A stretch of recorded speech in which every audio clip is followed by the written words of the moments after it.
Edinho da Química. Queria dizer que me sinto lisonjeado de estar preparando essa aula para vocês e dizer que cuidem-se, espero que vocês estejam bem, mas aí precisamos estudar e nossa caminhada continua. Estamos juntos para lutar contra esse coronavírus, contra o vírus, e continuar nossos estudos e nosso aprendizado durante o ano. Bom, a aula de hoje ela vai falar um pouco sobre uma coisa muito importante no estudo da química, que é o estudo da tabela periódica.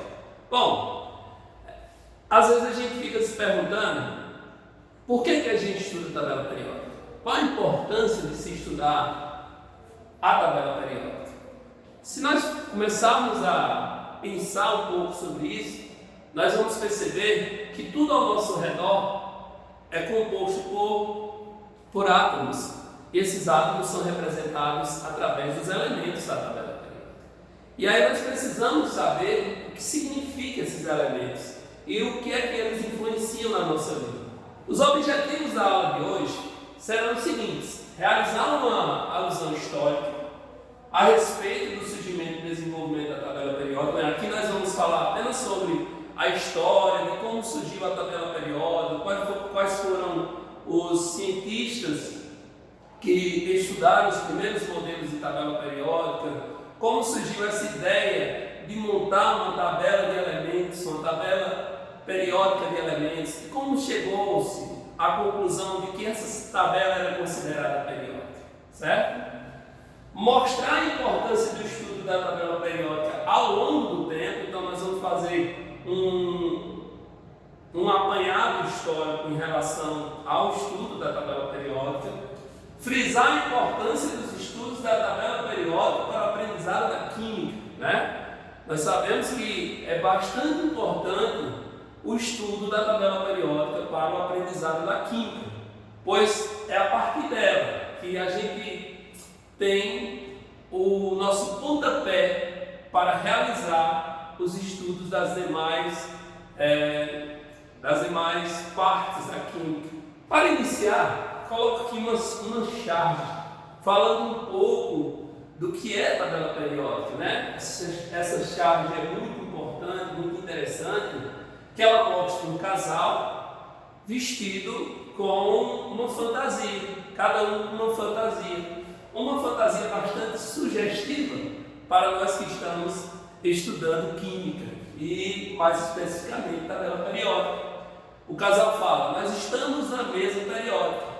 A mesa periódica mostra que esse casal faz parte de um grupo de pessoas que tem características comuns. Então, como é que está organizada a tabela periódica? Através de famílias e grupos, onde essas famílias possuem características comuns, certo? E pessoal, quais as informações que o casal está nos fornecendo?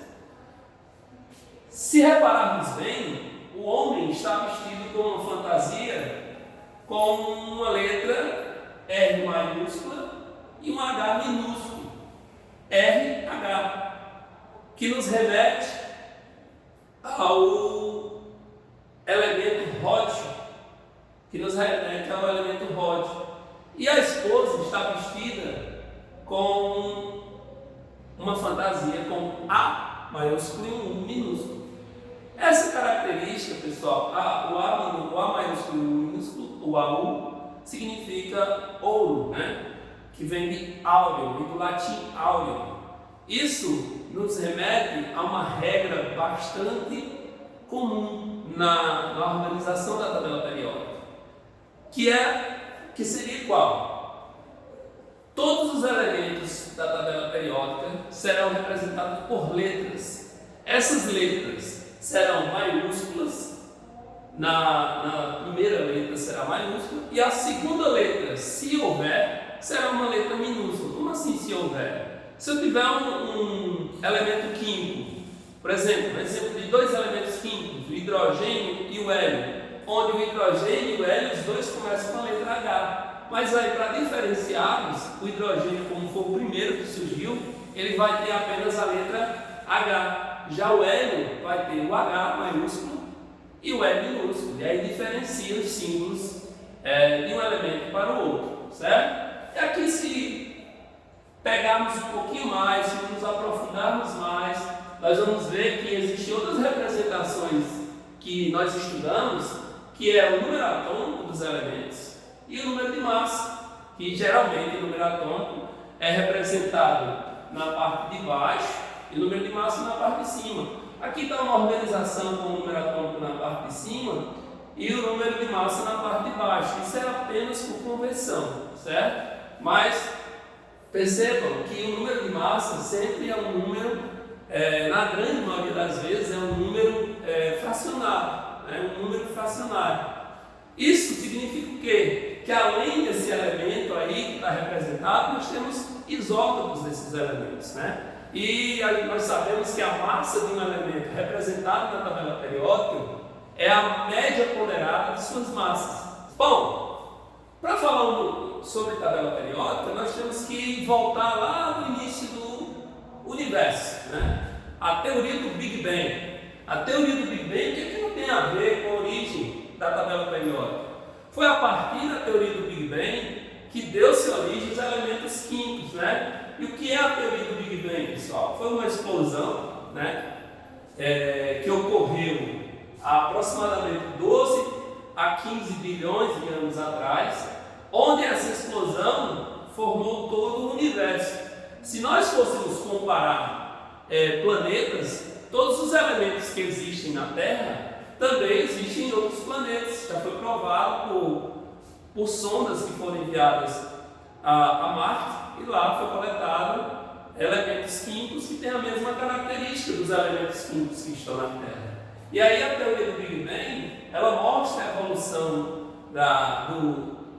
do universo, nos mostrando que tudo surgiu, nos levando a crer que tudo surgiu dessa explosão, pois a semelhança é muito grande dos elementos que tem na Terra e dos elementos que tem nos outros planetas. Os elementos químicos foram formados logo nos primeiros segundos do Big Bang, os mais leves, né? Geralmente os gasosos. Durante os últimos estágios de formação lá da explosão do Big Bang, surgiram a evolução estelar das estrelas compactas, queimando e formando elementos como carbono, oxigênio, silício, enxofre e ferro. E aí todos esses elementos existem tanto em outros astros como no planeta Terra, certo? Nos levando a crer que tudo foi formado a partir da teoria do Big Bang. O que os químicos queriam com isso? Bom, primeiro é organizar os elementos de maneira que suas semelhanças, diferenças e tendências fossem mais evidentes. E os recursos usados na química para atingir essa finalidade é o quê? A tabela periódica. A gente chama a tabela periódica de o alfabeto da química, não é isso? É ali que estão representados todos os elementos que existem elucidados na natureza. Até agora nós estamos em 118. Pode surgir mais. Daqui a um bom tempo pode ser que surja mais. Mas até o momento nós temos 118 elementos organizados em 18 famílias e bem colocados em períodos adequados, certo? De acordo com sua energia química.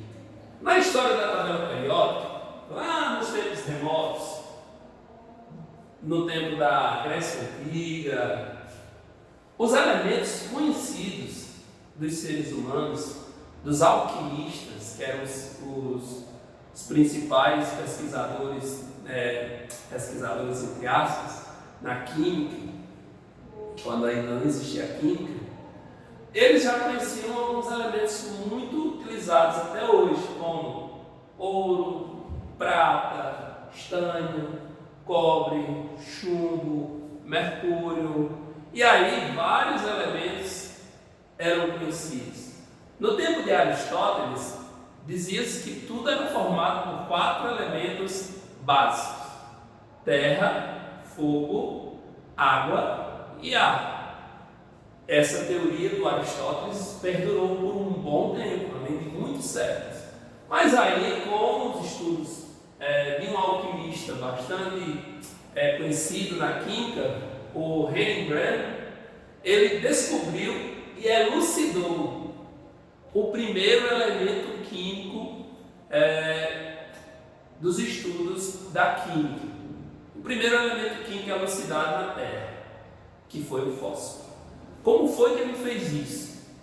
Ele pegou uma mistura que era basicamente composta por urina, e começou a ferver, cozinhar essa mistura. Ao cozinhar essa mistura, ao final da realização desse cozimento, surgiu lá um elemento que tinha uma característica bastante reluzente. Essa característica reluzente, Brand chamou de fósforo, ou seja, elemento luminoso. O fósforo é chamado de fósforo por causa dessa sua característica reluzente. Nós sabemos que o fósforo é representado na tabela periódica pela letra P, porque vem do latim fósforo. As primeiras tentativas para a elucidação da tabela periódica surgiu há um bom tempo atrás. O primeiro cara que estudou a tabela periódica, assim, ele não chegou a estudar um modelo de tabela periódica, mas ele estudava a massa que os elementos apresentavam. O John Dalton, que erroneamente a gente pensa que ele somente estudou a teoria atômica, ele na verdade estudou outras coisas a mais dentro da química. Então uma delas foi a elucidação da massa molecular dos elementos. Ele listou os elementos químicos com sua massa conhecida e aí ordenou esses elementos em ordem crescente de massa atômica, mostrando que havia uma característica. Porém, o John Dalton ele não trouxe nenhuma teoria, nenhum modelo de tabela periódica. Ele apenas estudou os elementos, a massa molecular dos elementos. Outro cientista que estudou um modelo bastante sugestivo foi o Dobenheim, Johann Dobenheim. Em 1829, ele criou uma lei periódica chamada a Lei das Tríades. Eu até coloquei aqui um exemplo do flúor, cloro e o bromo.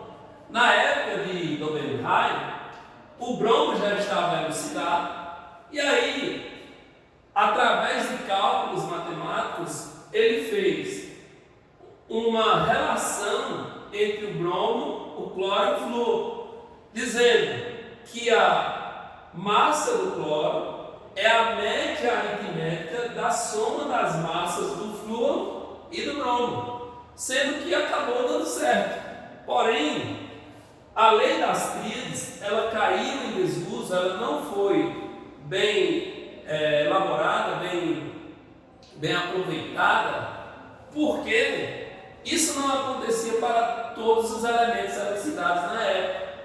E aí acabou tendo essa falha muito grande e não tendo prosseguimento. Mas bastante importante esse modelo de Dobenheim chamado a Lei das Tríades. Aqui a gente vê como estaria representado o modelo de Dobenheim, mostrando 3 elementos em famílias diferentes. Se eu pegar aqui, cloro, bromo e iodo, entre o cloro, o bromo e o iodo, a soma do cloro mais o iodo dividido por 2 vai dar a massa do bromo, que é 80. Aqui na família dos metais alcalinos, 7 mais 39 aqui, eu vou ter 46, dividido por 2, dá 23.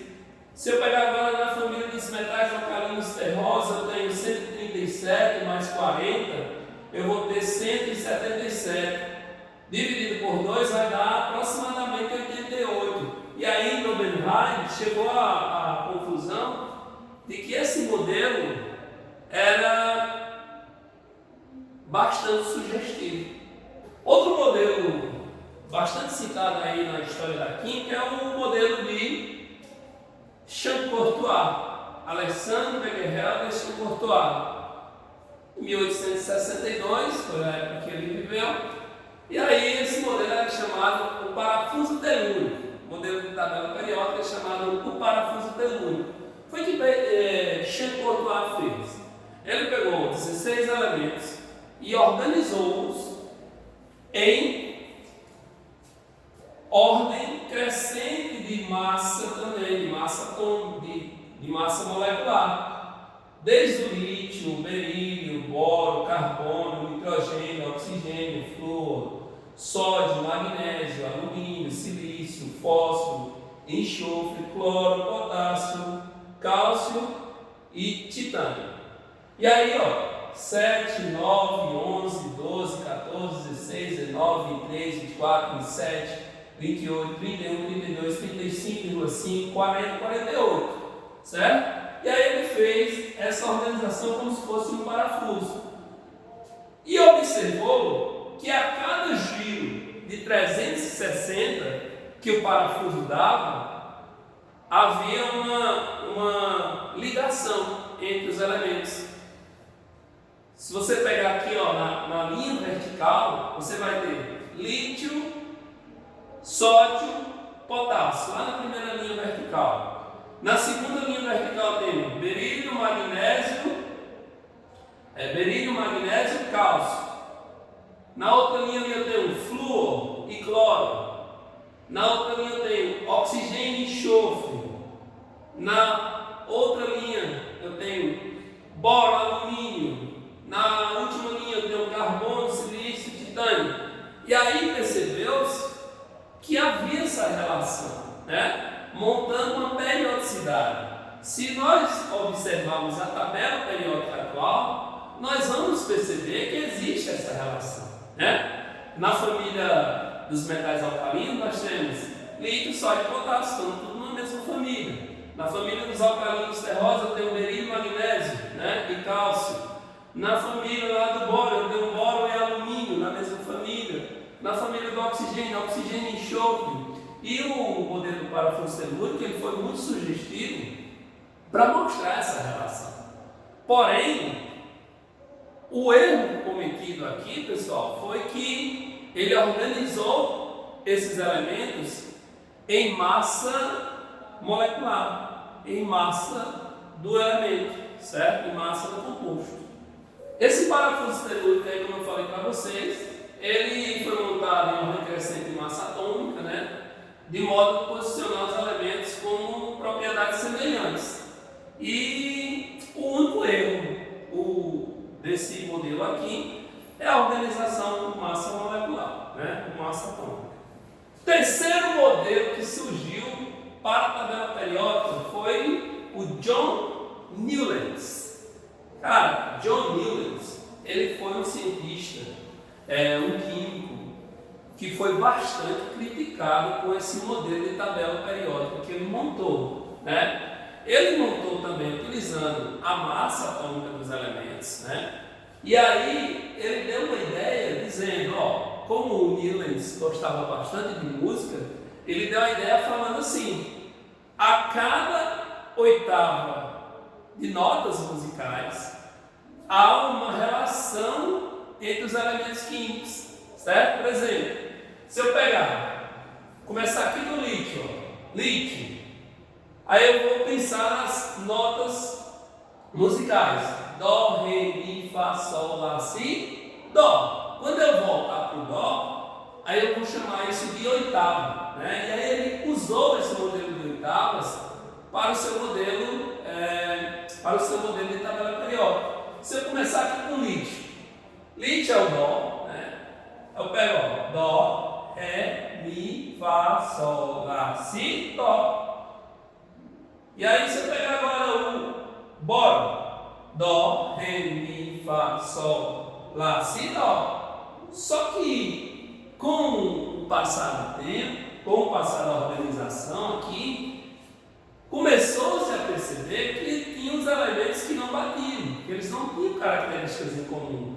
Lítio, sódio e potássio têm características, todos são metais. Berílio, magnésio e cálcio também. Só que você pegar aqui, ó, boro, alumínio e cromo não tem nada a ver, né? Boro e alumínio e cromo ainda vai ter porque são metais, né?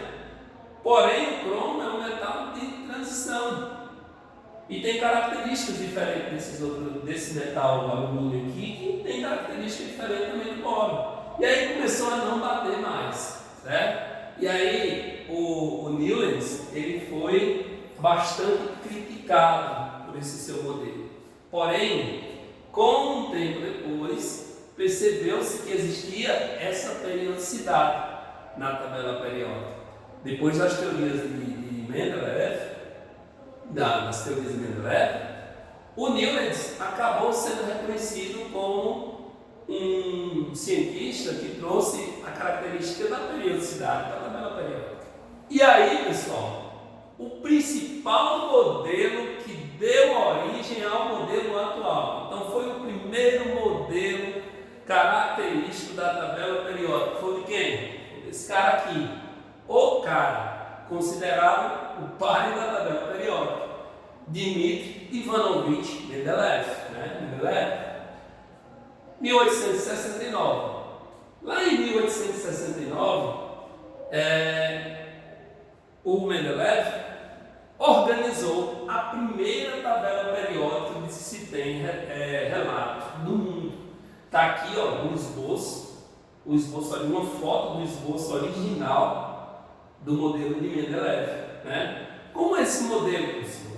Bom, em 1869 já existiam 63 elementos químicos elucidados por cientistas, né? Por químicos, por físicos. Já existiam 63 elementos químicos elucidados. E aí, esses 63 elementos químicos ficavam soltos, precisavam ser organizados. E como eles seriam organizados, né? Como seria a melhor maneira de organizar esses elementos em uma tabela? Mendeleev teve uma ideia genial, né? Essa ideia genial de Mendeleev foi a seguinte, pessoal. Ele gostava muito de jogar a ciência, né? Ele era muito fissurado em cartas. E aí ele pegou as cartas que ele tinha nas mãos e colocou nas cartinhas os símbolos dos elementos e começou a organizar, tentando de todas as maneiras montar um modelo periódico. Mas aí Mendeleev foi levado ao cansaço e acabou não descobrindo isso tão rapidamente. Não foi tão fácil assim, né?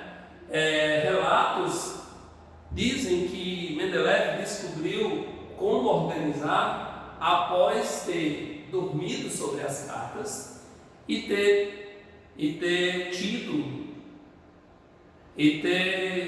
um sonho revelador, né? Ele teve um sonho revelador. Esse sonho revelador trouxe o modelo exato de como organizar essa tabela para montar a primeira tabela periódica de que se tem relato no mundo. Atualmente, nós sabemos que a tabela periódica está organizada com 118 elementos. Os mais novos surgiram há pouco mais de 10 anos, né? Não vai muito não. Os últimos 5 elementos que entraram na tabela periódica, eles têm aí 10 anos que foram para a INPAC colocá-los na tabela periódica, né? Bom, e aí Mendeleev montou essa primeira tabela periódica, organizou ela de um modelo tal que ele colocou no seu modelo elementos que ele sugeriu que ia existir, ou seja, o elemento ainda não existia e ele colocou uma sugestão. Observando direitinho aqui o modelo, o esboço de Mendeleev, nós podemos perceber que ao organizar por massa atômica de elementos, em alguns pontos ele colocava uma interrogação. E o que significava essa interrogação? Ele dizia, esse elemento não existe ainda, mas logo ele vai surgir com essas características. E um desses elementos, pessoal, foi o elemento gálio, né? Que quando ele foi descoberto, ele teve todas as características que Mendeleev apontou. Outro elemento que Mendeleev apontou também foi o germânio, né? Quando ele surgiu com as características e com a massa atômica que Mendeleev falou que ele tem. E a gente acredita bastante na genialidade desse cientista. E aí o modelo dele foi que deu luz ao surgimento do modelo atual da tabela periódica. Só focando um pouquinho em Mendeleev. O único problema dos modelos até Mendeleev, pessoal, foi porque eles organizavam os elementos atômicos em massa atômica. E aí, um cara chamado Henry Geoffrey Moseley arranjou os elementos de forma diferente.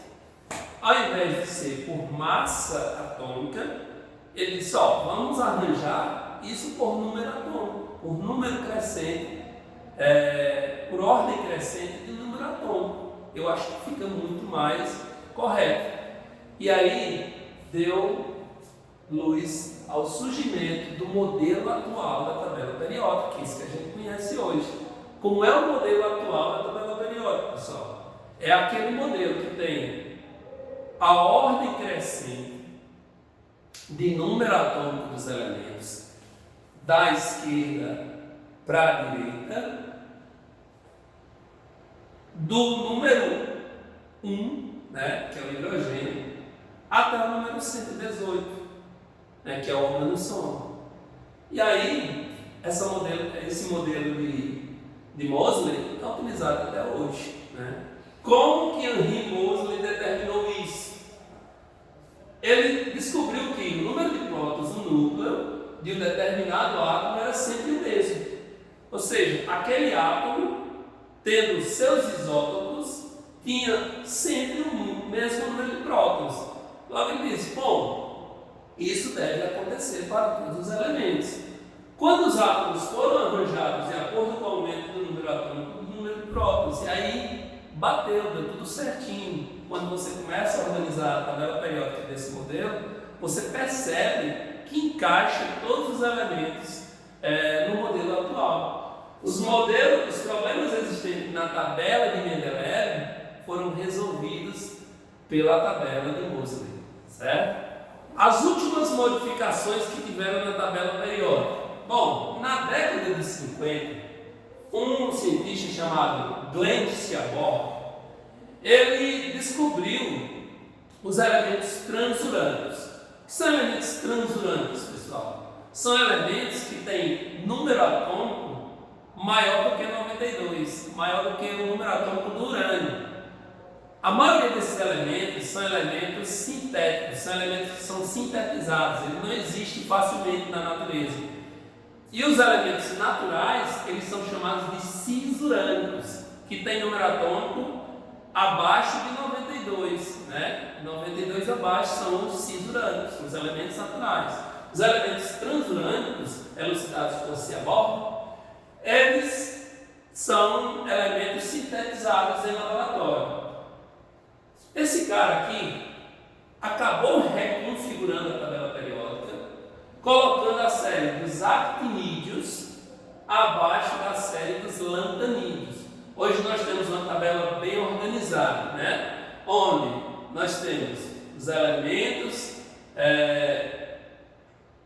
representativos, os elementos de transição interna e os elementos de transição externa, não é isso? Esse cara, com essa descoberta, acabou ganhando o Prêmio Nobel de Química. Um elemento químico foi criado e denominado com o seu nome, né, com o seu sobrenome, que é o elemento número 106, denominado Schiavone, certo? E esse é o modelo que nós temos atualmente. bem organizado, bem didático. Aqui eu estou com o modelo que o Positivo nos disponibiliza, mostrando a organização denominada pela IUPAC, né? Aí eu tenho os elementos representativos, que são os elementos das famílias A. Eu tenho 1A, 2A, 3A, 4A, 5A, 6A, 7A e a 8A. E tem os elementos de transição, que são os elementos das famílias B, né? Que vai desde a 3B, desde a 3B aqui no cantinho, né? Até a 1B. Pessoal, como é que começa no 3 e termina no 1? Porque assim, pessoal, ele vem na sequência 1, 2, 3, 4, 5, 6, 7, até chegar no 18. Quando eu chego bem aqui no 3, ele já não faz parte das famílias A, né, dos elementos representativos. Já vão fazer parte dos elementos de transição. E aí aqui é a 3, mas é a 3B, 4B, 5B, 6B, 7B. Aí vem a 8B, ó, que são três colunas. 8B, que é a família do ferro, 8B, que é a família do cobalto, e 8B, que é a família do níquel. E aí eu já vou para 1B e 2B, certo? E aí, como aqui é 2, aqui já vai ser 3, né? 1B, 2B, 3A, 4A, 5A, 6A, 7A e 8A, certo? E aí estamos organizados assim, ó, elementos representativos, elementos de transição. Esses elementos de transição aqui são chamados os elementos de transição externa. E esses elementos, que são as classes dos lantanídeos e actinídeos, são chamados elementos de transição interna, porque eles estão no período 6 e 7 da família 3B. Outras representações que foram surgindo, mas que na verdade a gente usa o modelo da IUPAC, mas aqui são algumas representações. Tem uma representação em forma de rosa, né? Em forma de roseta. Aqui eu tenho uma representação em forma de espiral, que são outros modelos de representar a tabela periódica, sendo que o modelo que a gente usa atualmente é o modelo preconizado pela IUPAC.